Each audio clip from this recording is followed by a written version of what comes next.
अस्वस्थ आणि अपुरी झोप तुमची ब्लड शुगर वाढवू शकते, क्रेविंग्स वाढवू शकते, शरीरातलं फॅट स्टोरेज वाढवू शकते आणि अल्टिमेटली ब्लड प्रेशर वाढणं, डायबिटीज, कोलेस्ट्रॉल वाढणं यासारख्या मेटाबॉलिक डिसऑर्डर्ससाठी शरीरात पोषक परिस्थिती निर्माण करू शकते.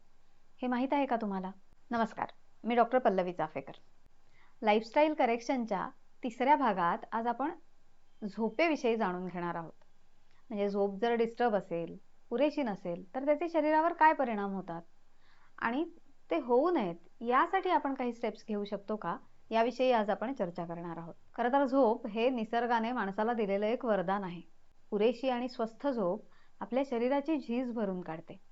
24/7 काम करत असलेल्या आपल्या शरीराच्या ज्या सिस्टम्स आहेत त्यांना रेस्ट देते, ब्रेनला रेस्ट देते, आपले हार्मोन्स संतुलित ठेवते आणि दररोज सकाळी पुन्हा नव्याने सगळी कामं करण्यासाठी आपल्याला उत्साह देते. पण जेव्हा झोपेचं चक्र बिघडतं तेव्हा सगळ्यात आधी हा सकाळचा उत्साहच गायब होतो. मग कामात लक्ष लागत नाही, चिडचिड होते, एनर्जी लो होते आणि हे जर बरेच दिवस चालू राहिलं तर मग शरीरावर पण त्याचा ताण यायला लागतो. तर झोप डिस्टर्ब होण्याची कारणं काय आहेत बरं? आपल्या बदललेल्या जीवनशैलीमध्ये झोप डिस्टर्ब होण्याची बरीच कारणं आहेत आणि त्यातलं महत्त्वाचं कारण आहे ते म्हणजे वाढलेला स्क्रीन टाईम. आपण जेव्हा मोबाईल, लॅपटॉप यासारख्या स्क्रीन्सचा वापर करतो तेव्हा त्यातून ब्ल्यू रेज एमिट होत असतात. हे जे ब्ल्यू रेज आहेत ते मेलेटॉनिन नावाच्या एका हार्मोनचं प्रोडक्शन कमी करतात. हे मेलेटॉनिन चांगल्या स्वस्थ झोपेसाठी खूप गरजेचं आहे आणि या हार्मोनच्या अभावामुळे एकतर झोप लवकर लागत नाही किंवा झोप लागली तरी ती गाढ लागत नाही. स्क्रीनचाच अजून एक होणारा दुष्परिणाम म्हणजे आपण जेव्हा दिवसभर रील्स, शॉर्ट्स किंवा व्हिडिओज बघत असतो त्यामुळे आपला ब्रेन सतत स्टिम्युलेटेड राहतो, अलर्ट मोडमध्ये राहतो आणि चांगल्या झोपेसाठी ब्रेनचं रिलॅक्स होणं गरजेचं असतं. आपण झोपण्यापूर्वी सुद्धा जर स्क्रीन बघत असू तर मग ब्रेन अलर्ट मोडमध्ये असल्यामुळे झोप लवकर लागत नाही आणि मग झोप येत नाही म्हणून अजून स्क्रीन बघितला जातो आणि हे दुष्टचक्र चालूच राहतं. रात्री उशिरा झोप लागली तरी सुद्धा ब्रेन अलर्ट मोडमध्ये असल्यामुळे विचार चालू राहतात आणि त्यामुळे आपल्याला असं वाटतं की झोप तर लागतच नाहीये. सकाळी उठल्यावर सुद्धा फ्रेश वाटत नाही.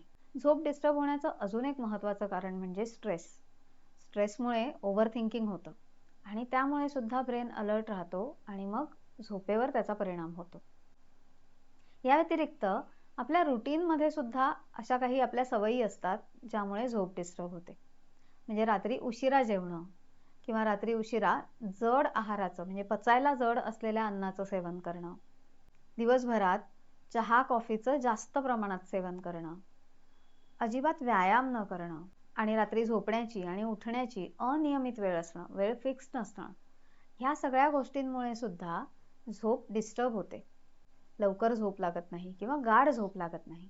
अशा प्रकारे झोप जेव्हा डिस्टर्ब असते आणि 6-7 तासांपेक्षा कमी वेळ मिळत असते तेव्हा हळूहळू त्याचे शरीरावर परिणाम व्हायला लागतात. एनर्जी लेवल्स ड्रॉप होतात, कॉन्सन्ट्रेशन कमी होतं, त्यामुळे कामाच्या एफिशियन्सीवर पण त्याचा परिणाम होतो. ब्लड शुगर लेवल्स वाढायला लागतात, इन्सुलिन लेवल्स वाढतात, त्यामुळे इन्सुलिन रेझिस्टन्स डेव्हलप होण्याचा धोका तयार होतो.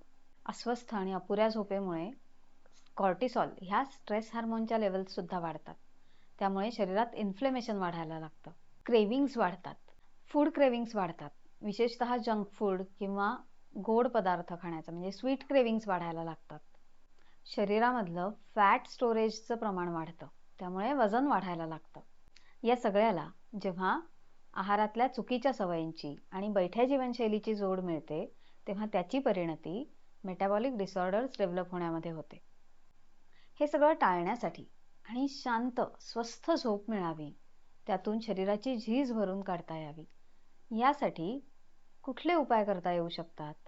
सगळ्यात आधी रात्री झोपण्याची आणि सकाळी उठण्याची वेळ फिक्स करा आणि ती वेळ कसोशीने पाळण्याचा प्रयत्न करा.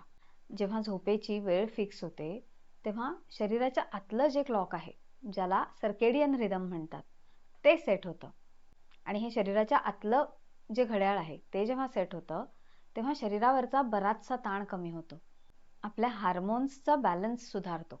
त्यामुळे रात्री झोपण्याची आणि सकाळी उठण्याची वेळ नियमित करणं खूप गरजेचं आहे.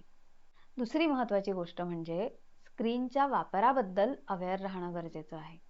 स्क्रीनचा वापर न करणं हे आता आपल्या हातात नाहीये.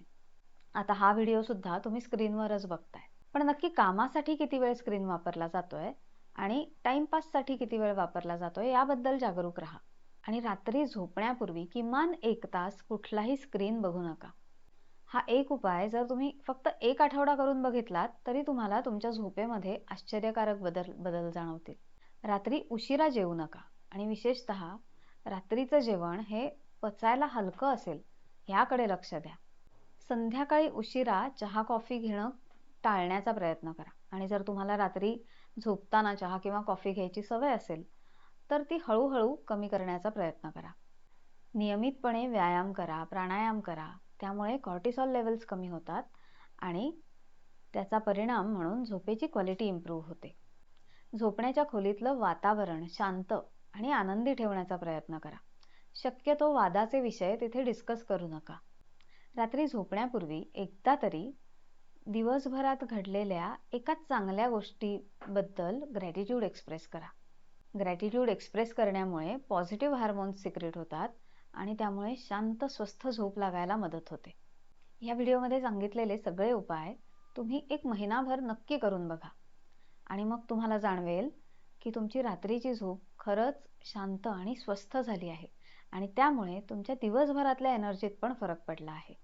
लाईफस्टाईल करेक्शनच्या पुढच्या आणि शेवटच्या भागात आपण मानसिक ताणतणावांचे शरीरावर कुठले परिणाम होतात आणि ते टाळण्यासाठी काय स्टेप्स घ्यायच्या त्याविषयी चर्चा करणार आहोत. तो व्हिडिओ नक्की बघा. पुन्हा भेटूयात.